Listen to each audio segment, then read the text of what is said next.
প্রিয় শিক্ষার্থী, আজকে আমি ষষ্ঠ শ্রেণীর গণিত বিষয়ের অষ্টম অধ্যায়ের তথ্য উপাত্ত সম্পর্কে আলোচনা করব। আমি প্রথমে আমার পরিচয় দিচ্ছি। আমি মোহাম্মদ আতাউর রহমান, সিনিয়র শিক্ষক, সরকারি স্বরূপকাঠি পাইলট মডেল মাধ্যমিক বিদ্যালয়। প্রিয় শিক্ষার্থী বন্ধুরা, তোমরা আশা করি করোনাকালীন সময়ে বাসায় ভালোই আছো। তো আজকের ষষ্ঠ শ্রেণীর গণিত বিষয় অষ্টম অধ্যায়ের তথ্য ও উপাত্ত চ্যাপ্টারে আমি কিছু ধারণা দিতে চাই। যেহেতু তোমরা এর আগেও এই অধ্যায়টা দেখছো কিন্তু ভালো করে পারোনি, তো আজকের এই তথ্য কোনো গবেষণা কাজে ব্যবহারের জন্য অনুসন্ধান হতে সংগৃহীত পর্যবেক্ষণ মান উপাদানকে তথ্য বলে। আমরা যখন কোনো গবেষণা করব তখন এই তথ্য সংগ্রহ করব। এই তথ্য সংগ্রহ যখন আমরা করব, তথ্য সংগ্রহ করে আমরা পর্যবেক্ষণের মাধ্যমে এই উপাদানকে প্রচার করব, তখন হবে তথ্য। এটা টেলিভিশন, রেডিও হইতে পারে, টেলিভিশন হইতে পারে, বা অন্যান্য যোগাযোগ মাধ্যমে। এখন বর্তমানে যেহেতু অনলাইনের যুগ, এখানেও তথ্য হইতে পারে। এরকমের বিভিন্ন ক্ষেত্রে তথ্য আমরা আদান প্রদান করে থাকি।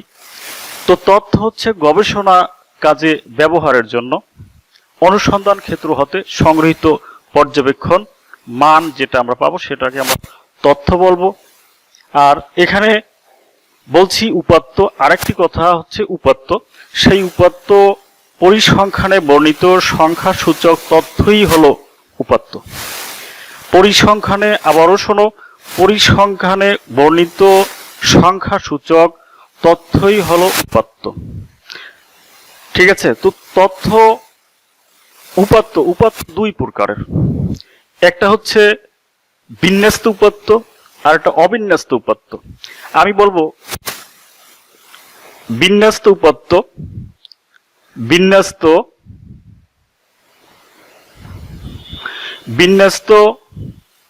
আরেকটি হচ্ছে অবিন্যস্ত উপাত্ত। এই অবিন্যস্ত,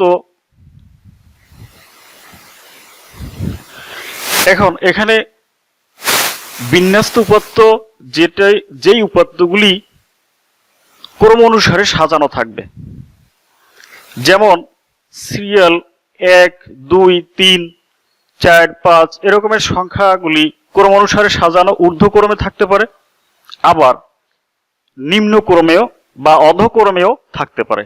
বড় থেকে ছোট সাজানো থাকতে পারে বা ছোট থেকে বড় সাজানো থাকতে পারে। এইটাকে বলবো আমরা বিন্যস্ত উপাত্ত। আর অবিন্যস্ত উপাত্ত যেই উপাত্তগুলো সাজানো থাকে না, এলোমেলো থাকবে, সেই উপাত্তগুলিকে আমরা অবিন্যস্ত উপাত্ত বলবো। যেমন আমি একটু উদাহরণ দিতে পারি। এখানে আমি বলবো 2,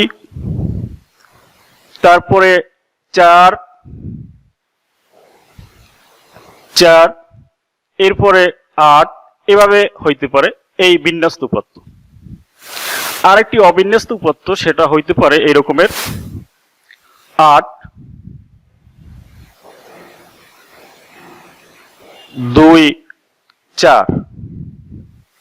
দেখো শিক্ষার্থী বন্ধুরা, তোমরা দেখো এখানে 8 এর পরে 2 আছে এবং 4 আছে, এটা অবিন্যস্ত উপাত্ত। এই অবিন্যস্ত উপাত্ত আমরা এভাবে বলতে পারি, বিন্যস্ত উপাত্ত এবং অবিন্যস্ত উপাত্ত। তোমরা অবশ্যই বলতে পারছো যে বিন্যস্ত উপাত্ত এবং অবিন্যস্ত উপাত্ত, এটা তোমরা শিখতে পারলে এবং বুঝতেও পারবে যে বিন্যস্ত এটা, অবিন্যস্ত উপাত্ত। আর এই চ্যাপ্টারে আরেকটা প্রভাবক আছে 3টি: গড়, মধ্যক এবং প্রচুরক।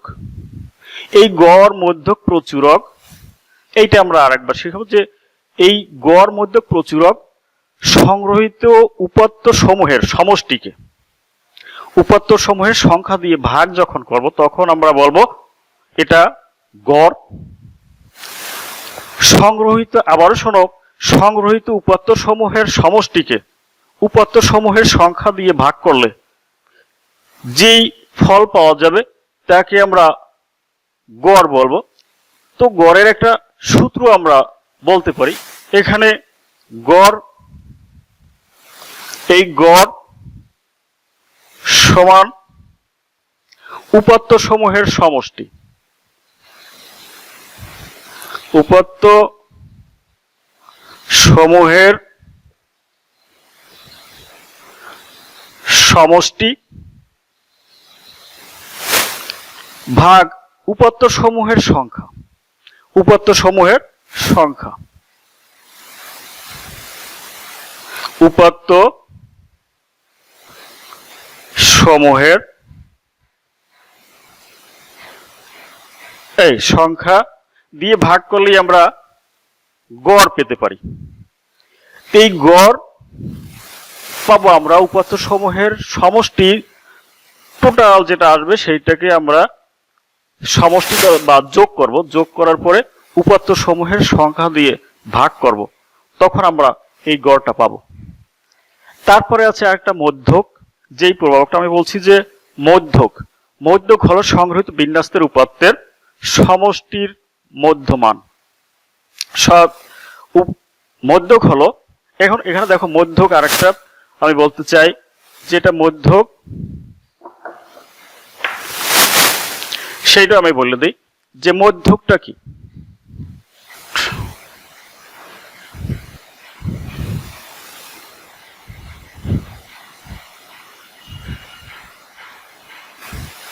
দেখো বন্ধুরা, দেখো এখানে আমি আরেকটা বলছিলাম যে মধ্যক, এই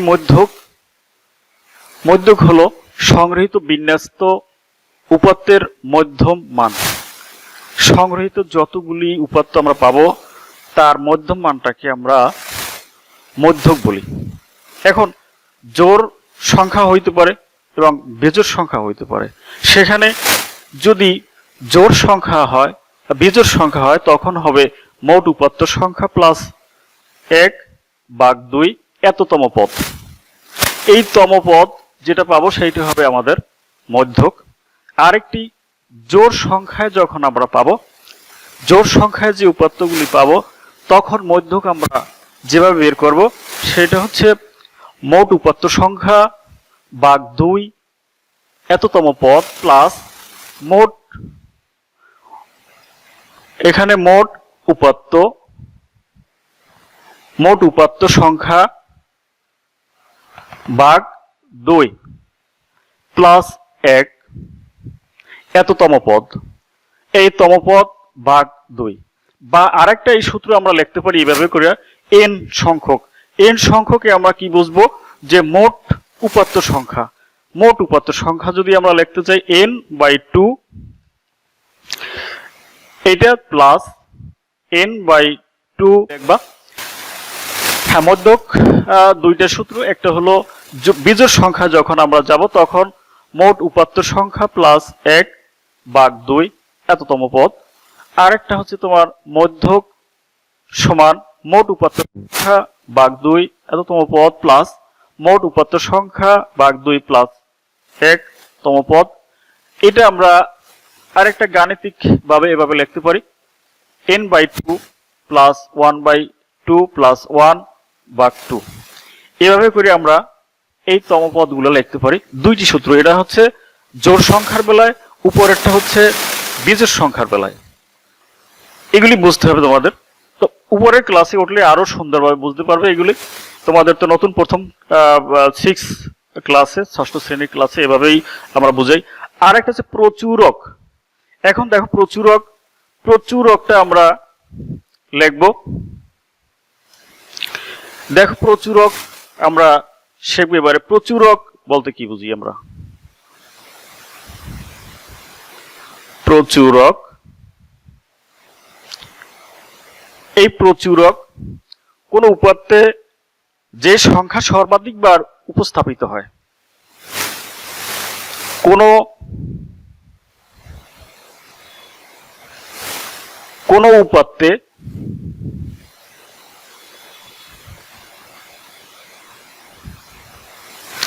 উপাত্তে যে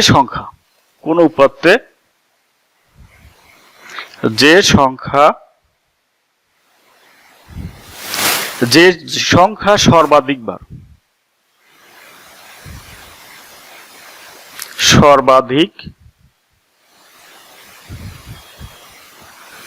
সর্বাধিকবার উপস্থাপিত হয়,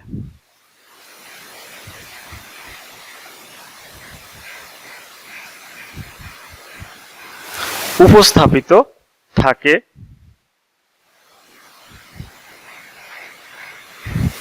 ঠিক আছে?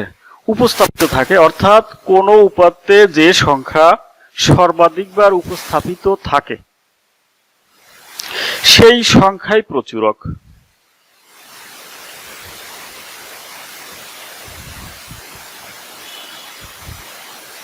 সংখ্যাটি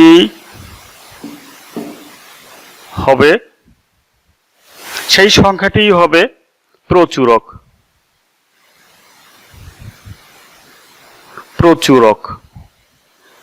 এখন সর্বাধিক থাকতে হবে, যেই সংখ্যাটি উপাত্তের ভিতরে সর্বাধিক বার থাকতে পারে সেইটাকে আমরা প্রচুরক বলবো। যেমন আমি একটু উদাহরণ দেই, যেমন এখানে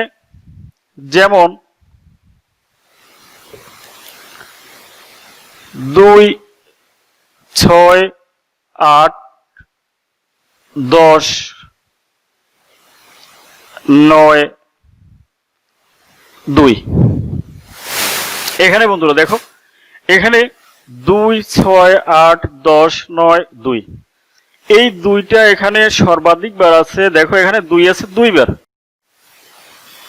শিক্ষার্থী বন্ধুরা দেখো, আমি বলছিলাম প্রচুরক যেই উপাত্তে সর্বাধিক বার যেই সংখ্যাটি থাকবে তাকে আমরা প্রচুরক বলবো। প্রচুরক আমি বলছি আগেই যে 2 বার আছে, এর জন্য এখানে 2 প্রচুরক। আর যদি প্রচুরক না থাকে সেখানে তোমরা কি বুঝবে, যেখানে এই দুইটা নাই। এখন প্রচুরক যদি চাওয়া হয়, প্রশ্নে যদি প্রচুরক চাওয়া হয়, তখন তুমি বলবে, এখানে বলতে হবে যে প্রচুরক নেই। কোন উপাত্তে যদি কোনো সংখ্যাই একাধিকবার না থাকে সেক্ষেত্রে প্রচুরক নেই বুঝতে হবে। তো অনেকে মনে করে যে প্রচুরক নেই তো কি লিখবো, তো প্রচুরক বলতে হবে যে প্রচুরক নেই।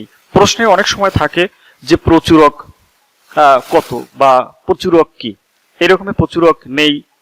বহু নির্বাচনী প্রশ্ন এরকমের থাকে যে প্রচুরক কত। তো প্রচুরক যখন অপশনে থাকবে না তখন তোমরা এটাকে বলবে নেই। তা প্রচুরক নেই বলতে হবে। এই রকমের আমরা তথ্য উপাত্ত থেকে আজকের এই চ্যাপ্টার থেকে আমরা বুঝতে পারলাম যে তথ্য উপাত্ত এবং উপাত্ত কত প্রকার, বিন্যস্ত উপাত্ত, অবিন্যস্ত উপাত্ত শিখলাম, গড় কাকে বলে শিখলাম, এরপরে মধ্যক কাকে বলে তাও শিখলাম, এরপরে প্রচুরক শিখলাম এবং এই সম্পর্কে বিস্তারিত আলোচনা যা হয়ে গেল। তো বাকি পরবর্তী ক্লাসে আমরা বাকি যে কিছু যদি থেকে থাকে সেগুলি আমরা পরবর্তী ক্লাসে আলোচনা করব ইনশাল্লাহ। আজকের এই ক্লাস সম্পর্কে যদি কোনো তোমরা প্রশ্ন করতে পারো তাহলে কমেন্ট বক্সে অবশ্যই প্রশ্ন করবে, আমি সেই সম্পর্কে আবার বিস্তারিত আলোচনা করব। এই আশাবাদ ব্যক্ত করে তোমরা এমতো ভালো থাকো সেই কামনা করে আমি বিদায় নিচ্ছি। আল্লাহ হাফেজ।